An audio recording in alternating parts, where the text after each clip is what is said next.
All right, man. I was trying to think of what to do with this TimCast interview with the CEO of Getter. Um, and I'm not gonna. I was gonna maybe do the whole segment where they talked about free speech but it's just too it's too much. I'd be interrupting all the time. But man, my thoughts on this. This was an absolute train wreck for this CEO. It's so two things are abundantly clear after watching this interview with TimCast.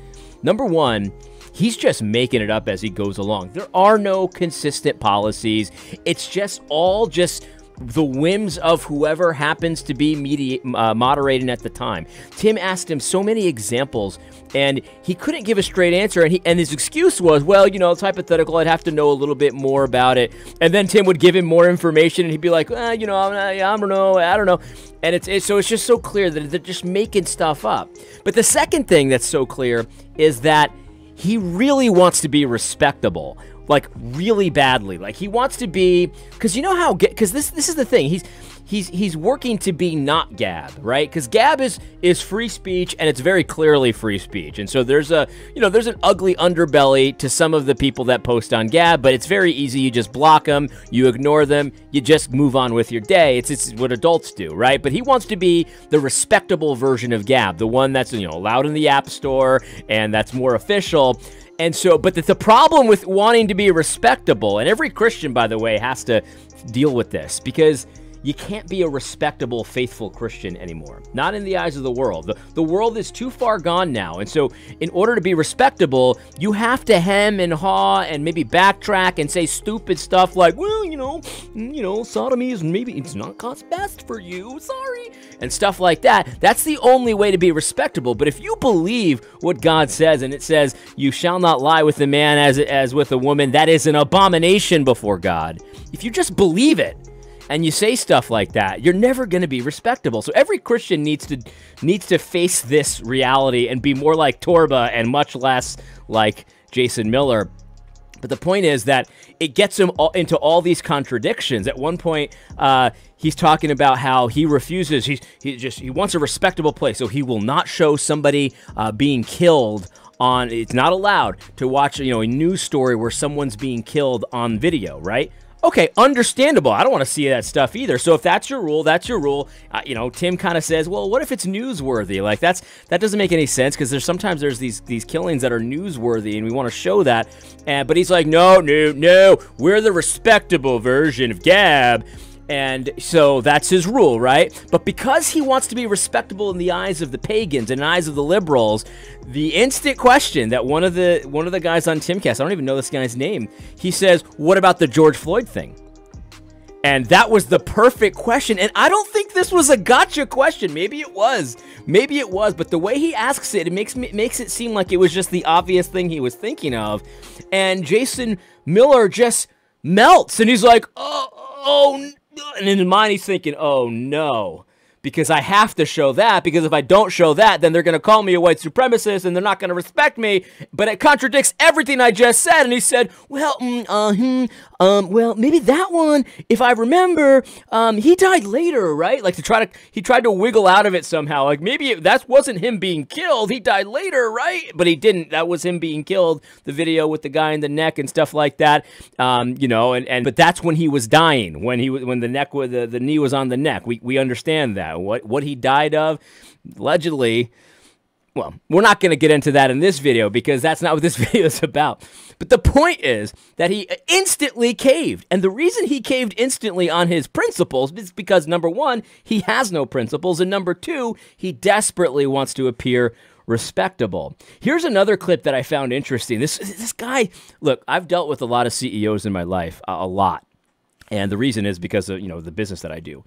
And there's a couple types of CEOs, and the type that I choose to work with are the type that are straight shooters. You know what I mean? There's a lot of CEOs out there that tell you exactly what they think, exactly what they mean, and they're amenable to change when they get new information. And if you criticize them, they don't take it personally, but they'll respond to you directly. This guy does the exact opposite. He hems and haws and says, well, let me think about that one, and stuff like that. And it's stuff that's not like hard. These are not hard questions that Tim is not God bless Tim, right? God bless Tim Pool. He is not known for his hardball interviews. That's fine. It's okay to not be known. I'm not known for my hardball interviews. That's not who I am. I'm kind of similar to Tim in that way. But the thing is, these are not hard questions, and he melts. Listen to this. There are some people who say that any restriction, even if it's legal or illegal, is not free speech. Some people go out there. I've had people in arguments and debates who've brought that up. But what I'm going to say is, but if you were to say that, hey, what I'm hearing here is that you have political free speech, I'd say that's a fair criticism. But you know what? This is the best place for free speech you have anywhere on the planet. And I will fight tooth and nail to make that point. Okay, so he's trying to make this thing where, okay, well, we don't have total free speech, but we have political free speech, right? And it's the best place for political free speech on the planet. Obviously, Gab is better, but he thinks that this is the best place for political free speech. All right, let's see what he says next. Derek Bell, are you familiar with him? I'm not. One of the proponents and original authors in critical race theory. His political opinion is that the United States should have never passed the Civil Rights Act. He advocates for a policy of separate but equal. He's a black man who believes that white people and black people should be segregated. Would you allow him on the platform? So Tim Pool, he's a smart guy, right? Again, I said he's not known for his hardball interviews. I think this is just a logical question. He's not trying to be a jerk here. So he says, okay, what about this? This is a political opinion. He believes in separate but equal. That should be the policy of the United States. He believes that the Civil Rights Act should be abolished.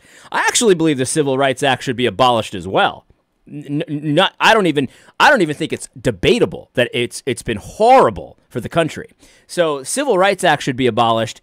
I don't believe in separate but equal, though. Like, I don't believe in forced segregation or anything like that. But I do believe that if a company decides that they want to, engage in discrimination, that should be their choice. I think it's a mistake. I think it would be chopping up your market into smaller pieces, and I don't think that's wise for a business to do. But if you want to do it and be an idiot, then go ahead and be an idiot. I just won't shop there if I don't like it, right? So that's what I think, right? I don't believe that the Civil Rights Act is a good thing. I think it should be abolished immediately, and if some idiot wants to discriminate, then they should be able to discriminate. I don't have to like it. You know what I mean?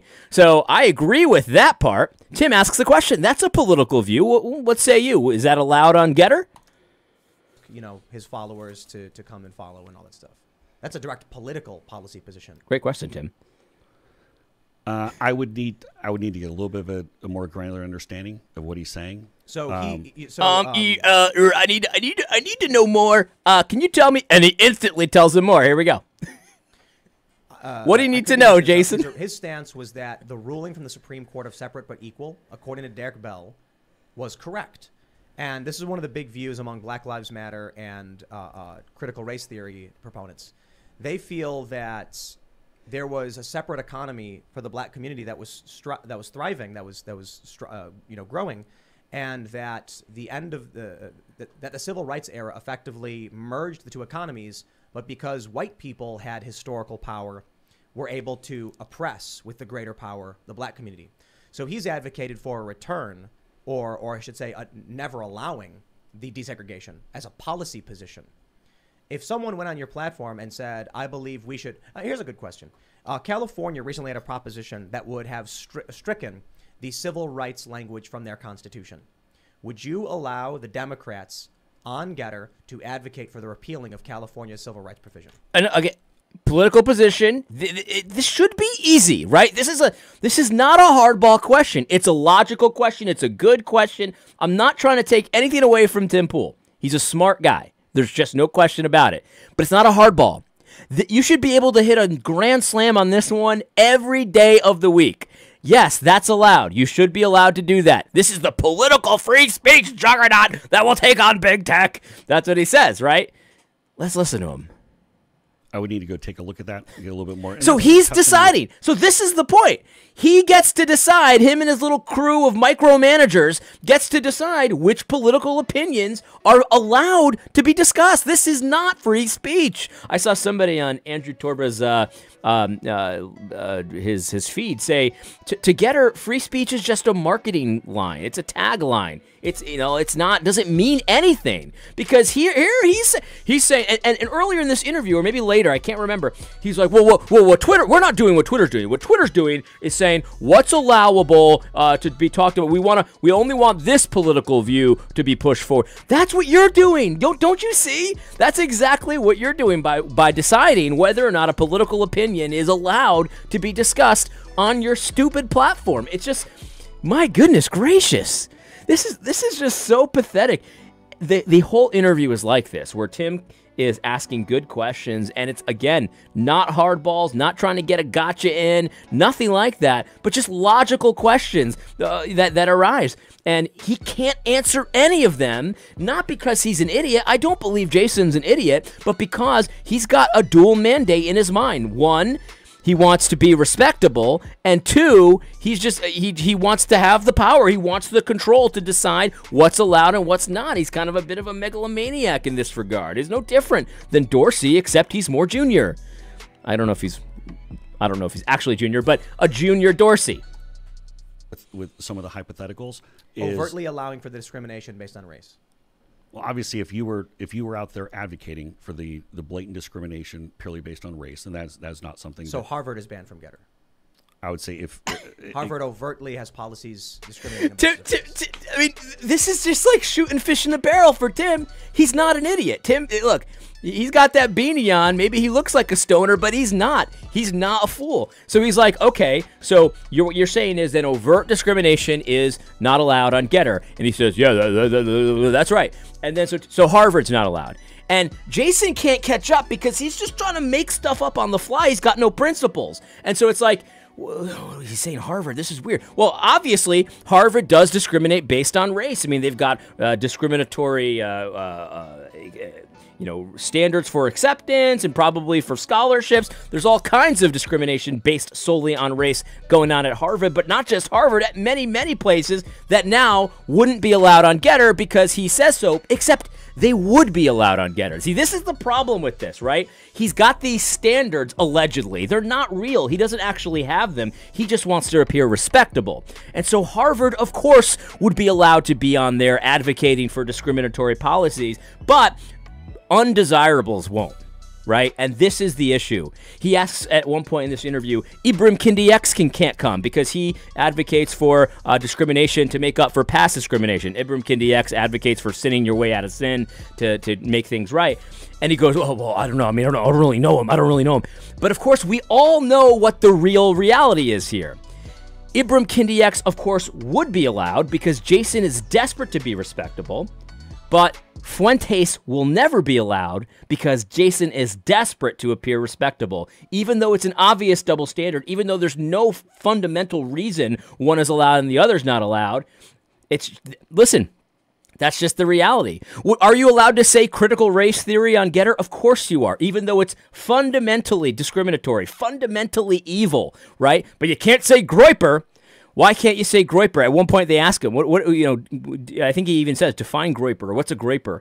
And he has nothing. He has no answer. Why was Nick Fuentes banned? There's no answer. It's just there is an answer, but he can't say it. It's because let me answer for you, Tim Pool. This is the real answer why Nick Fuentes was banned.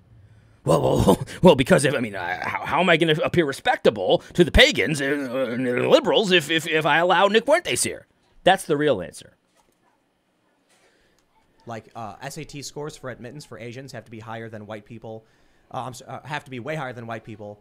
Admittance scores for white people have to be higher than black people. But hold on, you're again. I would need to go and see that just because I haven't seen Harvard's writing or what exactly that I didn't get into Harvard.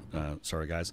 I would need to go and see that exactly. He's talking about affirmative action. You know exactly what he's talking about, but he can't answer. Even though he knows exactly what he's talking about, he has to pretend to be a moron because he's not a moron. Jason Miller is not a moron. Even though he sounds like one in this interview, the reason he sounds like one is because he's trying to do something that nobody should ever try to do, and that is to appear respectable to liberals, progressive, pagans, Marxists, communists, the whole 9 yards. Every Christian needs to face this reality. I don't know if Jason considers himself a Christian or not. It doesn't matter, because this is a reality that my audience is Christian.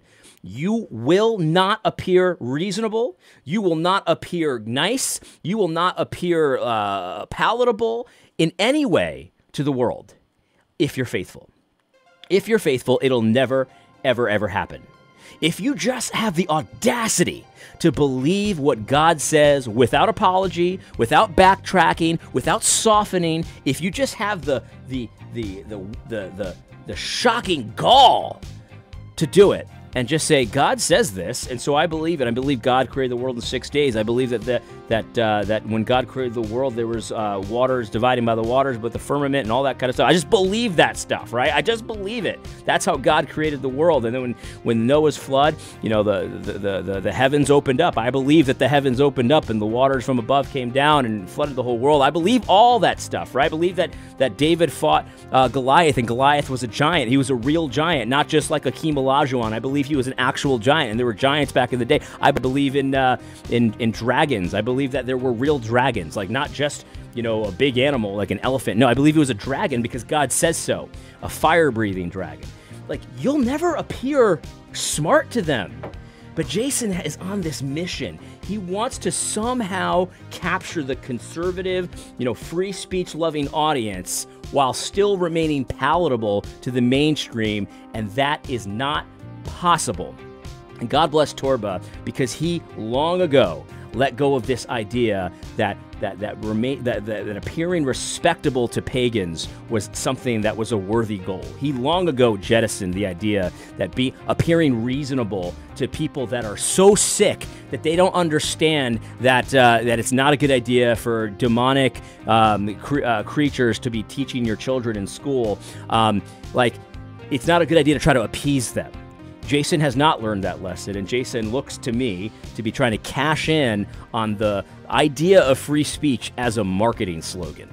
And maybe he will, maybe he won't, but it's pathetic, and, you know, that's what this interview is. It's Tim asking common, basic questions, smart questions, but no hardballs, and Jason melting into a puddle of goo, trying to twist things to make it seem like he actually is free speech, and it's not just the whims of whatever he thinks he needs to do to keep Getter respectable. I hope you found this video helpful. I hope you found this TimCast encouraging, because it was hilarious to me, and it was very encouraging to me. And from what I understand, I think Andrew Torba is going to be on TimCast tonight. And I don't know if I'll watch it live, but man, I can't wait to see that. God bless you, brother, and I hope you do a great job. I hope Tim gets a gab count. I really do. God bless.